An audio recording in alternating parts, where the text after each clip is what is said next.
Greetings and salutations to our fine podcast audience. Welcome to 3 Ps in a Pod, episode 276. We made it. Here we are, and this is our third recording session of the day. So as I said last week, you know, the stamina is going to be an issue for this one, but I have faith in my brothers that we can stay upright, stay caffeinated, and tackle this question, which is a long question. It's a long question. I'm not sure it's going to be a long answer. I'm going to take a drink while you read it. You ready? All right. Yeah, I'm ready. You got caffeine. There we go. Wild cherry Pepsi. Wild cherry Pepsi. 0 sugar. Here we go. I have a friend who is addicted to screens. Get in line. That's what I want to say. But no, I'm not making light of that. I'm sorry. I have a friend who's addicted to screens. It's TV shows or endless YouTube videos. My friend will admit she watches in excess, but refuses to say it's an addiction or cut back. She puts whatever is on the screen before everything and everyone, even her kids and grandkids. I have known her for over 30 years, and it is destroying her world, and she doesn't see it. I'm at a loss on how to help her. So far, my timid attempts to bring the issue up have been met with extreme defensiveness. Jason mentioned, they mentioned me. That's for you. For me. Okay. Jason mentioned about being safe, encouraging, and loving for someone. How do I do that in this case? Should I start since they addressed it to you? Since they brought me into it. A couple of weeks ago, Ed got a question directly. That's There true. you go. That's true. So you have called me out. So let's talk. My first thought on this is, honestly, my first concern is for you, whoever asked this question, and I want to really center you for a second. And I get where you're coming from. You care about your friend, and that's a great thing. And I want to applaud you for that. That's really great. You love this person. You want the best for this person. That's an amazing thing. But for you, I think the most important thing that I would focus on is, how are you carrying this burden for change in your friend? That is, to me, one of the most important parts of what you're describing here, because I would say if you are shouldering the entire burden for your friend's help and change in this area, you're doing too much work. One of the first things that I was taught when I went to school to be a counselor that I have held on to, and because I think it's so important, is they told us, if you are working harder than your client, you are working too hard. And what that was, a short way to illustrate, was the change that needs to happen in another person's life is theirs. It is theirs to make. It is their decision to make.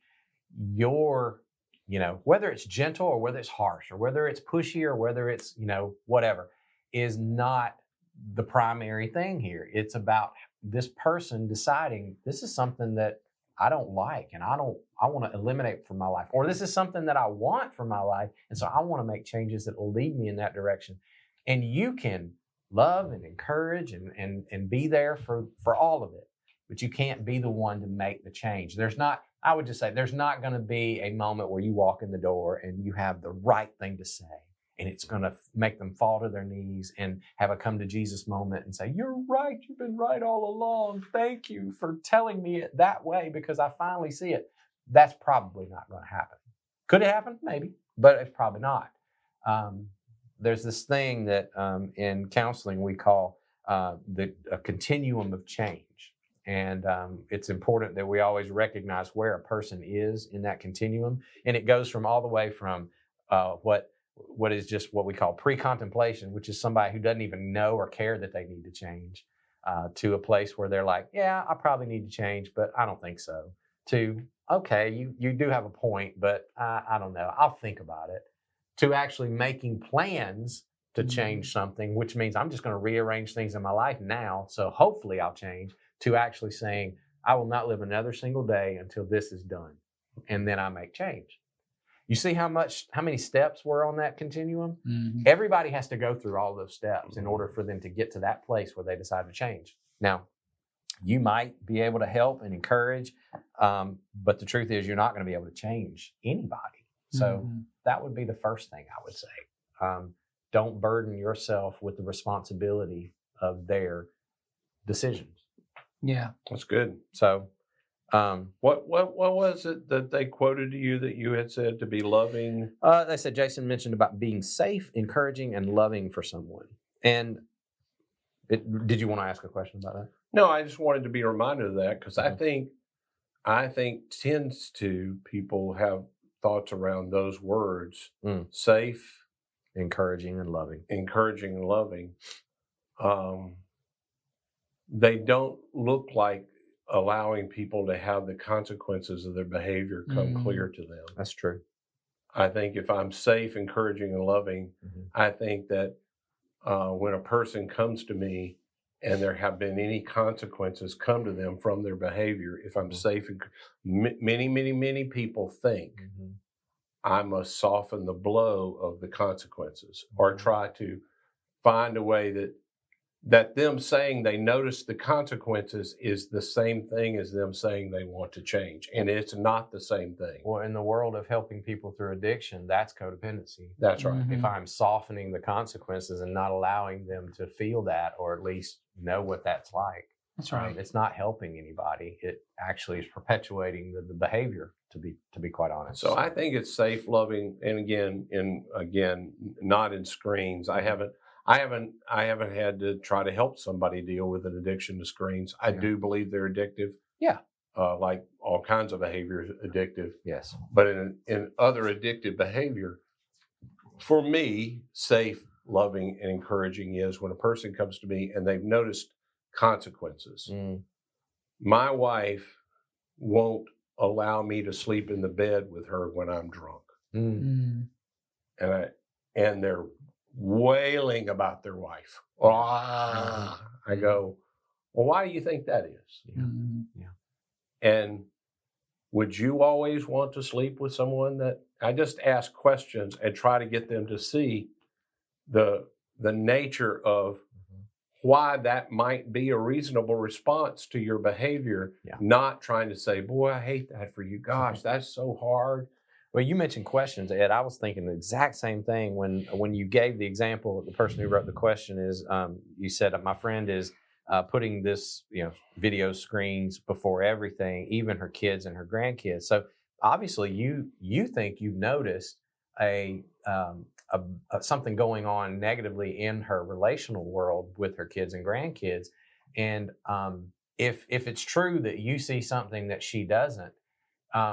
You just walking in and pointing to it and pointing that out is probably not going to be the most effective approach, but you can ask questions about it. How are things going in your relational world? How do you feel? Do you feel connected to people? Yeah, when did you see your grandkids last? How are they doing? And those kinds of things. And when that comes up, well, I don't really see them very much. So is that what you want? Is that the kind of life that you had hoped for? If this person cares about those folks, they probably would say, well, no, it's not. Well, what can we do to get that for you? See, not just taking something away, but going for something positive might be the motivation that gets them there. But often the addictive pattern is medicating something going on anyway. And to take that away cold turkey leaves a big old void and a gap that they're just not ready to feel yet. But if you work on this other stuff, it's what we call motivational interviewing. Is we just ask questions about, tell me what's going on. Is that something that you would want? Is, those kinds of introspective kinds of questions where they look at their life and go, no, this is not what I had hoped for. Okay, well, let's talk about getting you what you had hoped for. Maybe there's something and then you come at it from that angle and then you let them decide, you know what? Maybe I do need to change my habits when it comes to devices. Or when the person gets to that point, when they decide that on their own, now we're closer to change on the continuum. But you didn't get them there; they had to walk there themselves. That's right. The question and to put it, this is the other thing that I say to people all the time. I said, I'm not here to necessarily tell you what to do or to make decisions for you. But I am here to be like a mirror that sits in front of you and just doesn't move. And I'll just keep asking you the same questions, or I'll just keep, letting you look at yourself in this light, in this way. And when you get sick of looking at it, Mm-hmm. I'm pretty confident that you'll change. Yeah.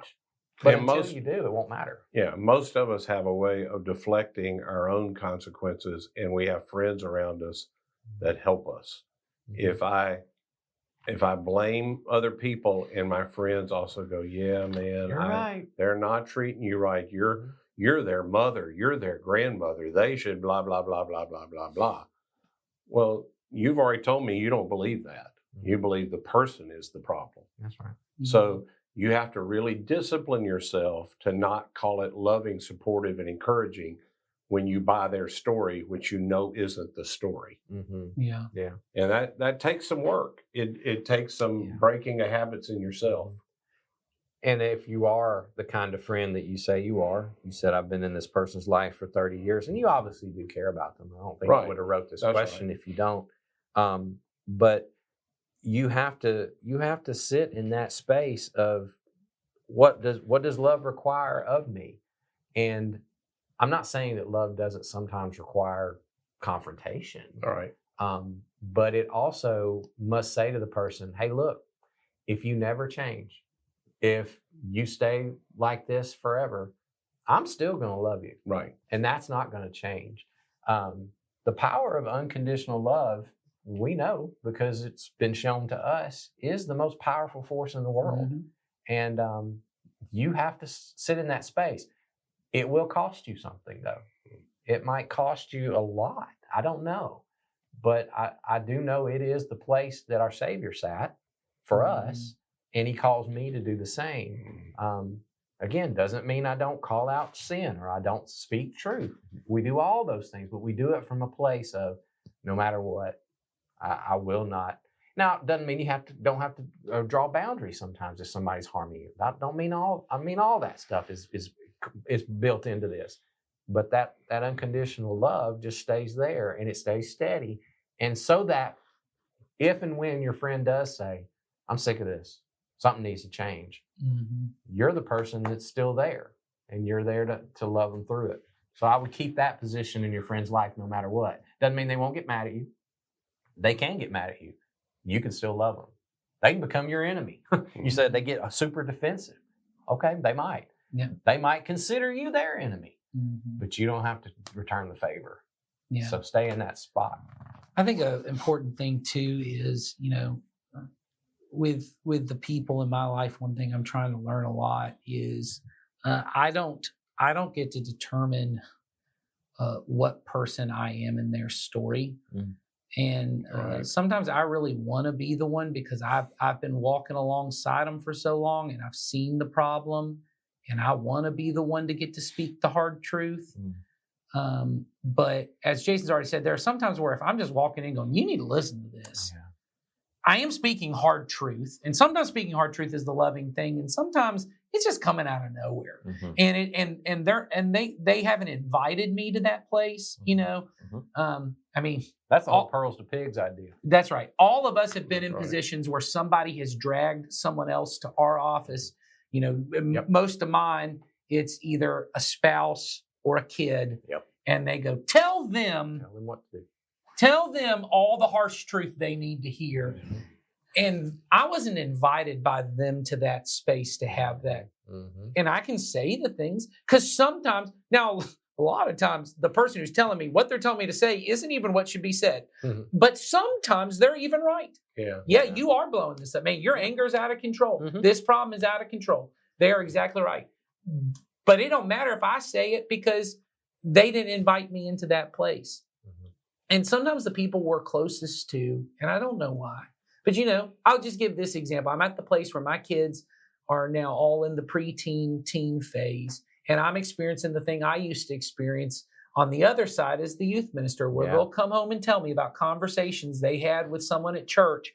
And I'll go, I've been trying to say that to you for 6 months now, and you're not listening to me. And they give them credit. And I have to have the patience and the self-control to go, oh, I'm so glad. That's such good advice. What else do you think they said? All that kind of stuff to not insert myself and accept that when they look back on their story, they may never said, my dad really helped me through that time in my life and that problem. And they're going to look and, say, Mr. Pat, who's one of our youth leaders, or, Miss Kim, who's one of our, they're the ones who helped me through it. And I have to go, what I care about is my kid getting healthy and my kid getting made well. And my wife and I regularly have to say, because of the nature, and once again, this may not be the place you're at with this person, so I'm not saying that. I'm just saying the tenuous nature of influence in teen and preteen lives. If every problem I see in their life I'm addressing, we're having a problem because I'm going to eventually lose influence. No one wants the relationship. What they come to me for is the unconditional love and acceptance, which doesn't mean, because there are times where they come home and they go, so-and-so's not being my friend. And I'll say, do you think it's because of this? And they'll go, I knew you were going to bring. I go, well, no. I'm just asking, because they know I've brought it to them before, the screens. But this time there's a consequence in their life that I'm doing the asking the questions of. But they still don't necessarily, they're coming to me because they go, Dad, I want you to tell me I'm safe and I'm loved. And even with these problems in my life, I still am okay. I just had a conversation with my wife, very similar to what you're having, but it's at a different stage. Yeah, because your kids are in college age. And here's how it went for us. We're on our nightly walk and we're talking about our oldest daughter, who is now engaged to be married, about to move, towards married life. Her and her fiance have decided which church they're going to go to together. And they are attending that church. And it's not here. It's not with me anymore. And, we were just talking about, well, what about this thing I hope that she's thinking about? And what about this thing that I hope she understands and she learns? And this thing and this thing. And it was the Holy Spirit just came to me in that moment. And he brought to mind all of the things in my life that I have learned and grown in and developed in my heart and my walk with Jesus that never came from my parents. That's right. Right. And in that moment, I said this to my wife. I said, think about who we were at 22. And and I said, our parents didn't do any of that. But here's what they did do. They brought us to that point and they handed the baton off. And I said, and it got handed to some really good people in a really good church. And God did a work in us. Look at what he did. Right. And I said, isn't it cool that we get to sit back and watch, and maybe not be the primaries in that journey that she's about to take, but we get to watch it. And I said, can you imagine what God's going to do in her? And it brought tears to me in that moment, because I thought, that's a beautiful thing. But I got to die to that need to be the one that teaches her all that stuff. Because there's so much more for her, and God can do so much more than he can do through me. That's through right. the body of Christ. And so this is central to the question, though. You may not sit in that specific role, but you might be a different role. And I think it's important, when I sit with my wife and I talk regularly about our kids, because our every kid has lots of struggles, and our girls have some extra struggles because of the nature of their past. And we don't use this language, but I'm going to use this language because it was from our last episode. If you didn't listen, about sins that lead to death, we regularly have to say things like this of, is this something that's going to be catastrophic for them? Because then I may have to step in. So for example, if I found out one of my girls was using hardcore drugs, I wouldn't go, that's not my place to step in, because at the age of their development, the thing, I got to step in. That could be catastrophic. If I found out that they were experimenting with sex at the age they're at, I would step in and go, well, okay, that's a thing we got to deal with. And I'll use screens because it's the language you use. Now, I'm not equating it as the exact thing, but there are frequently times, because they are so addictive. My wife and I will regularly be like, we got to put pretty good limits, and we got to, we don't let them on social media and all that. So we've got all these different kind of rules. But then sometimes you bend the rules a little bit because you're like, oh, they got an extra hour on screens. And my wife will be like, are we going to, do we need to step in? And we'll have to step in sometimes and say, okay, hold on a second. Like, one of the things we have is we don't let them watch short videos for very long, because, and what I mean is like Instagram Reels, TikTok, but they don't have access to those two. They do watch YouTube, but the little YouTube shorts. And part of the reason why is what it does to our attention span and our, what I think is a more catastrophic thing, the need we have for instant dopamine hits. which does create addictive behaviors later on. And I don't necessarily mean for them drugs, but I mean even with food and all kind of pleasure in general, all that can become really problematic later in their life. So we put pretty good limits that you can do this much with those videos, but you got to do more with this. And occasionally we'll find out, they kind of fudged a little on the time. And we have to go, is this, and I'll use the language, a sin that leads to death? Or is it wrongdoing? Because sometimes when it's wrongdoing, they don't need me behind them now at 13, 12 going, wrongdoing, you're wrongdoing. What they need is someone who can come alongside and go, hey, don't forget that was what we said, what probably wasn't a good idea. Let's do better next time. But then there are some things I got to step in on. And so I would say that with your friend, I would do a little bit of with myself. I know you probably see it with your friends, and maybe it is actually killing their relationship with their kids or grandkids. But to use the word catastrophe, I know one thing that I know I've heard Jason say before, and it's something my wife and I say regularly, is sometimes we can catastrophize things. Oh, yeah. And I see a little problem and I go, that's going to be the worst thing that could ever happen if it gets out of control or whatever. And so you may need to sit with someone else and go, if they're not having consequences yet with their kids and grandkids, and I'm not saying you're not wrong that they're having a problem. But even if they are, I'll just say this, even if they're having consequences as an adult to an adult, I have no ability to do anything. Right. Yeah. That is even if they are having, their kids don't talk to them, they don't invite them to things. Again, I think another thing that I would say about what I would do if it were my friend and they don't listen to me, and I know people, I literally do this, and other people are, every time I say it, I can see in their eyes, they're like, I'm never going to do that. I pray that the consequences will get worse. And I know people are like, I just say, God, make this so painful for them that they will want to change. This has to become painful enough for them to want to change. It's the only, I just haven't seen people in my years that do much change as adults without pain. Yeah. Well, and this is circling a little bit back to what I said earlier, but it's a different angle on it. It's important for you to always know that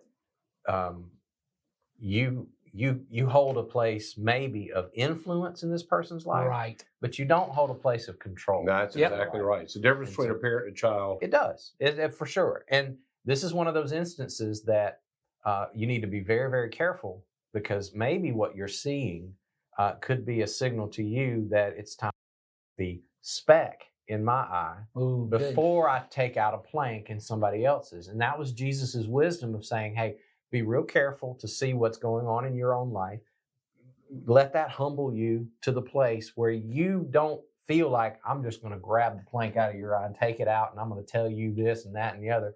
But you'll come in a place that's very, very humble, and you can realize I want to be a positive influence in my friend's life. And you know what? Some of the best influence you can have on a person in your life is to show them a better way. And if you can show a healthy relationship with your family and your friends, and a healthy relationship with your devices, and they see you flourishing in that way, it could be the thing that makes them sit back and go, I wish I had what she or he has. And that could be the thing. And see, that's not controlling them. That's influencing them. Yeah. And that's really where you have to sit. And that's where you really are sitting at this point. So don't ever confuse that, because the moment you confuse that, that's when I know you're going to get defensive. You might get defensive either way. It doesn't matter. But for sure, if that's the way people receive you, as you're telling me what to do or you're trying to control me, well, that's almost an automatic defensive reaction right there. So be careful on that one too. So yeah, I do think people have a lot of reactions of, if I am a person that's willing to tell you you've done wrong, because that's not everybody, and you've had the conversation, there comes a time where I either think, okay, I told them they don't want it, so I got nothing else. I'm just going to have to be done with them. That's one reaction. Or I'm just going to have to accept that this is it, and there's nothing else I can do. And for followers of Christ, that's not all I can do. Jason made a great point of, I can love them even if they never change. It's a great practice for me. it gives me a lot of growth personally to be able to love somebody who has openly told me, I don't care what you think. Yeah. And then I can pray that somehow another person or the consequences will get enough, and that I'm going to be there to love them, even though they didn't come about because of my influence. But I'm there to help them, which they will need to walk through whatever consequences come. That's right. And you can live in the peace of, if your friend is truly off track, they are wrong, they are in opposition to God and his kingdom and what he wants for them in their world, one day they will see it. Yeah. They will feel it. They will experience it. And whether or not you were involved in that, it's going to happen. Yeah. So you can just take a step back. Right. And you can just live in that space of knowing all things will be made well. And in the midst of all that, what is my role? What does love require of me for this person? And you just live in that and stay in that space, and you can find the peace that ultimately you need and they probably need out of you. So stay right there and you'll be probably okay. So if I say probably, because I don't know, I ain't in that situation. But, that's right. So it's easy to talk about on a podcast, much harder to do as the actual friend. And I get that. And you may need to have some other friends around you to support you and help you, because it is a difficult place to be with anybody that you genuinely love, to love them when it's pretty clear they don't care what you think. You should talk to people, if you know anybody who has like a friend or loved one, a family member of an addict, someone who's been to Al-Anon, Nar-Anon, Codependence Anonymous, because they know this firsthand. Yeah, they do. And they can talk to you about that, and they can share a perspective you may not have thought of before, and it would be a valuable one. So look into that too. All right. We made it.